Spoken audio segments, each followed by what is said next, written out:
Olá, estudantes do terceiro ano do ensino médio. Eu sou Juliana, professora de língua portuguesa, que trabalha com vocês nesse ano de 2021. Esse vídeo de hoje é para a gente falar um pouquinho sobre o assunto da primeira semana do PET Volume 1, 2021, o gênero textual conto fantástico.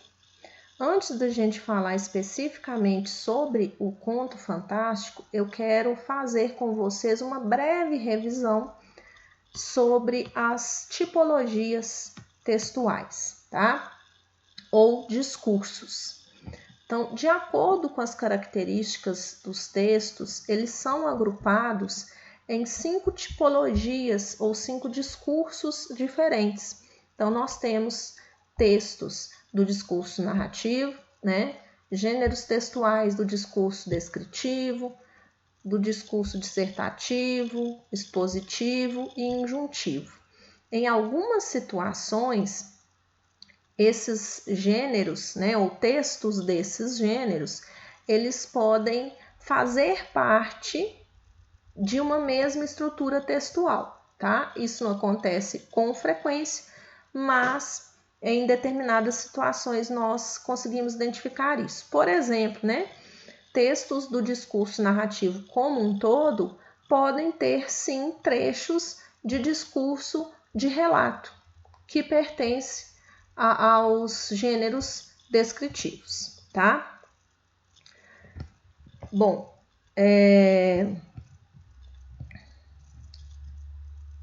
dentro do discurso narrativo, nós temos alguns exemplos, eu coloquei alguns exemplos aqui porque tem uma infinidade de gêneros textuais do discurso narrativo.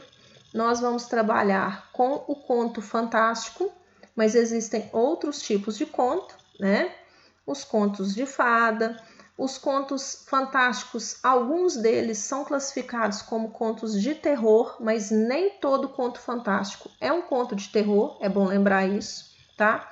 As fábulas, o romance, a novela, e eu não estou falando aqui de telenovela, estou falando de gênero textual escrito, as crônicas e por aí vai, tá?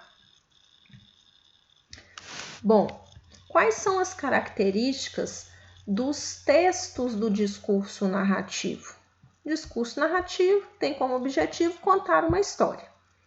E todo texto, todo gênero textual narrativo, ele tem uma estrutura, ele segue uma estrutura e apresenta determinados elementos que nós chamamos elementos da narrativa, que são 5, eles sempre aparecem.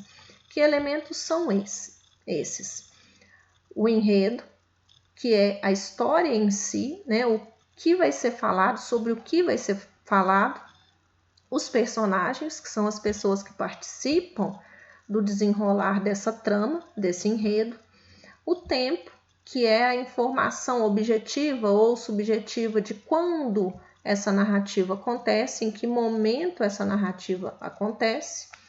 O espaço, onde essa narrativa acontece, e aí a gente tem tanto o espaço geográfico, quanto o espaço relacionado a tempo também, às vezes a gente fala, por exemplo, da pracinha ali do lado, mas não é agora, é há 50 anos.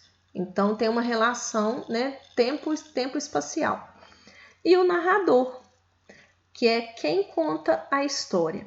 Esse narrador, ele pode se apresentar em primeira ou terceira pessoa.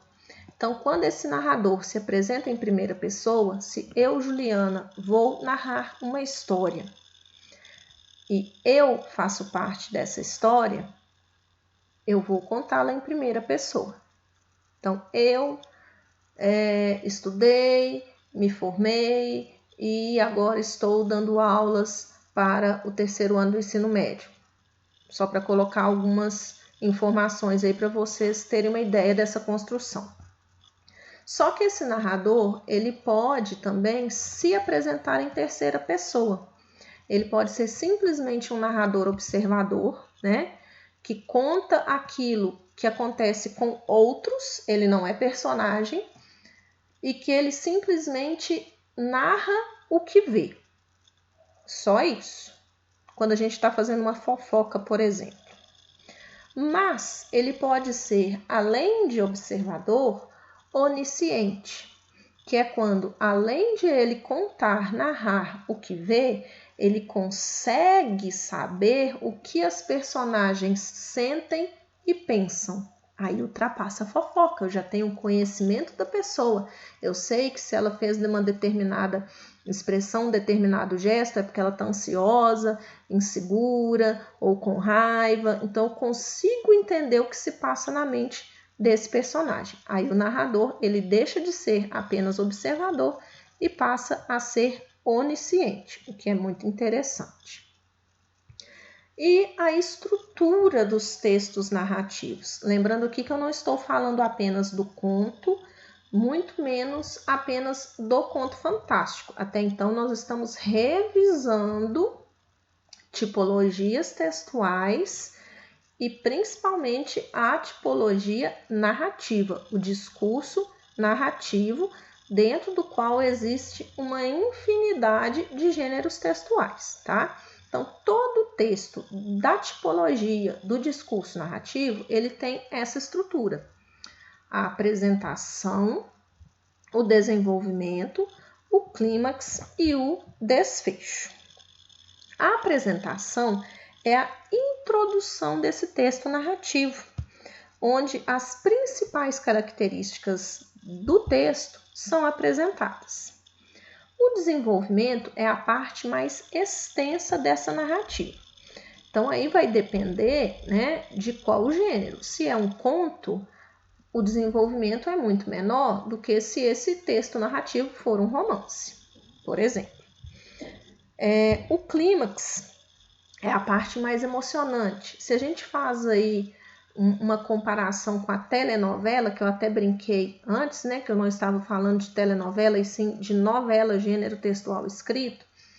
Nas telenovelas, nos seriados, a propaganda, né, a última cena de cada capítulo não é super emocionante e te deixa com raiva porque acabou, porque você queria ver a sequência daquela situação, mas você vai ter que assistir o capítulo seguinte? É porque ali naquela cena tem um clímax. No caso do conto, vai ter um clímax só, né? Contos, crônicas, textos narrativos curtos, eles têm uma situação de clímax. Textos narrativos longos podem ter várias situações de clímax ao longo dele, tá? E o desfecho, que é a parte final, é quando a trama, né, o texto, ele é arrematado. A situação do clímax, ela é desenrolada, ela é desfeita e tudo se resolve, para o bem ou para o mal. E aí, eu trouxe para vocês um mapa mental, não fui eu que fiz esse mapa mental, ele foi cedido por uma professora, se não me engano o nome dela é Cleonice, e eu disponibilizo esse mapa mental para vocês dentro do formulário das atividades da semana 1 do PET volume 1. Então, eu coloquei esse mapa mental lá dentro do formulário para vocês, tá? Com todas as características do gênero textual. O nome da professora até aparece aí no mapa. Então, conto fantástico, né? Quais são as características? Algumas eu já falei, outras não. Quais são as características desse gênero textual? Então, nós temos aí temas livres, fantásticos. O que a gente quer dizer com temas fantásticos? É quando o assunto extrapola a realidade, aquilo que de fato poderia acontecer. Então, nós temos criaturas fantásticas ou situações próximas do sonho, da ilusão, um universo que extrapola a realidade. Por isso que ele chama conto fantástico. E por isso que alguns contos fantásticos também são categorizados como contos de terror, porque o terror lida muito com esse universo da fantasia. A ruptura da realidade ficção, Então, todo texto narrativo é um texto, uma obra de ficção, mas existem aqueles que são ficção similar à realidade, uma reprodução fictícia de fatos possíveis de acontecerem na realidade. O conto fantástico não é uma reprodução da realidade, ele é uma fuga dela. Presença de alegorias. O que é uma alegoria? Alegoria é uma figura de linguagem, tá? De caráter moral. Nas fábulas, por exemplo, nós temos muitas alegorias. Ela utiliza símbolos para representar uma coisa ou uma ideia através da aparência de outra. É como, por exemplo, no carnaval, né? Nos desfiles das escolas de samba, os carros alegóricos. Eles representam uma ideia que é muito maior do que aquilo que está representado ali, do que aquilo que a gente consegue visualizar naquele carro, naquela fantasia, mas tem uma relação. Realidade e lógica, então às vezes parece real, mas às vezes não parece, então foge à lógica. Enredo não linear, utilização de flashback. O que é isso? Enredo linear é aquele que segue a ordem cronológica, a ordem do tempo do relógio. Ontem, hoje, amanhã, né? 7 horas da manhã, meio-dia, 19 horas. Então, ele foge dessa ordem, ele vai no passado, depois vai no futuro, do futuro vem para o presente, do presente volta no passado, ou trabalha com flashback. O que é flashback? É quando você mantém, vamos supor, o tempo presente, mas em alguns momentos há lances de memória, de lembranças. Isso que é flashback. E predomínio do tempo psicológico. O tempo cronológico, como eu disse, é aquele que segue a ordem do relógio. Passado, presente, futuro. Ontem, hoje, amanhã. Tempo psicológico é quando você não segue essa ordem, bagunça tudo. Magia capaz de mudar os acontecimentos. Magia é algo considerado não real, né? Ao sofrimento do herói aí entre aspas, né? Porque não necessariamente aquela figura do super-herói, mas de um personagem principal. Não há limites para a imaginação, então fica livre. Linguagem simples e direta, narrativa curta, que eu já tinha mencionado. Ações se encaminham para um só desfecho, também mencionei isso. E ações em um só espaço, um só conflito. Isso são características de gêneros textuais narrativos curtos. Então, todo texto narrativo curto tem poucos personagens, poucos espaços ou um só espaço, né? E poucos conflitos, geralmente um só conflito. Um clímax, um desfecho, né? Um clímax, um conflito. O conto fantástico, ele representa um gênero da literatura fantástica, também chamado de realismo mágico ou realismo maravilhoso, com origem no século XVII. Nos países latino-americanos, a partir do século XX, como forma de denunciar a realidade opressiva vivida pelos anos de ditadura. Então, ele ganha um novo formato, né, no século XX, um novo objetivo também, vamos dizer assim. Os seus maiores representantes na literatura brasileira, eu vou só citar aqui, tá? São Aloysio Azevedo, Machado de Assis, Carlos Drummond de Andrade e Murilo Rubião. E os elementos que aparecem no conto fantástico, também já falei, né? O enredo, que é um tema livre, mistura o fantástico com o real, e geralmente ele vai zigue-zagueando, ele é não linear, ele vai e volta, vai e volta. E a presença de magias e poderes sobrenaturais.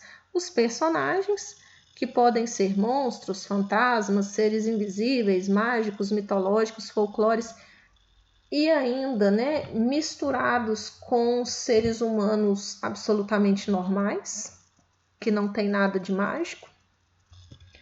O tempo pode ser o presente, passado, futuro, e eles ainda podem se mesclar por meio do flashback. Tempo psicológico, que é medido pelas emoções e não pelo relógio. Comentei tudo isso há pouco. O espaço, uma realidade composta de elementos maravilhosos, inverossímeis, imaginários e extraordinários. Ai, Juliana, o que é inverossímil? Inverossímil é aquilo que não está diretamente relacionado com o que é real. Verossímil é aquilo que faz sentido de acordo com a realidade que nós conhecemos. Inverossímil é aquilo que foge à realidade que nós conhecemos, que não faz sentido, tá? De acordo com essa realidade. E o foco narrativo, falei sobre o narrador, né? É o tipo de narrador que pode ser um personagem da trama, um observador ou ainda um narrador onisciente. Eu tentei ser o mais objetiva, sucinta possível, para o vídeo não ficar longo.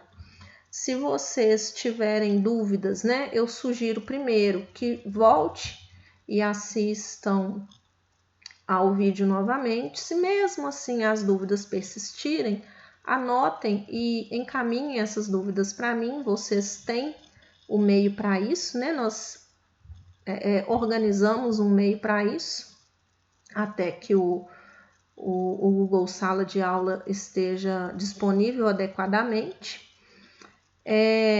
Assistam também as teleaulas da Rede Minas. Na teleaula do dia 15, em uma delas, porque foram duas, né? Na teleaula do dia 15, a professora chegou a mencionar o Conto Fantástico, falou brevemente sobre ele, mas não foi uma aula inteira a respeito desse gênero. Mesmo assim, sugiro que vocês vejam e façam as atividades do formulário que eu estou disponibilizando para vocês. Se tiverem dúvidas para fazer as atividades, também podem entrar em contato, tá? E aí, assim que possível, eu gravo um outro vídeo sobre o próximo assunto do PET, volume 1, e aí disponibilizarei, quando isso for possível, essa nova aula para vocês. Por hoje é só isso. Tchauzinho para vocês. Até a próxima.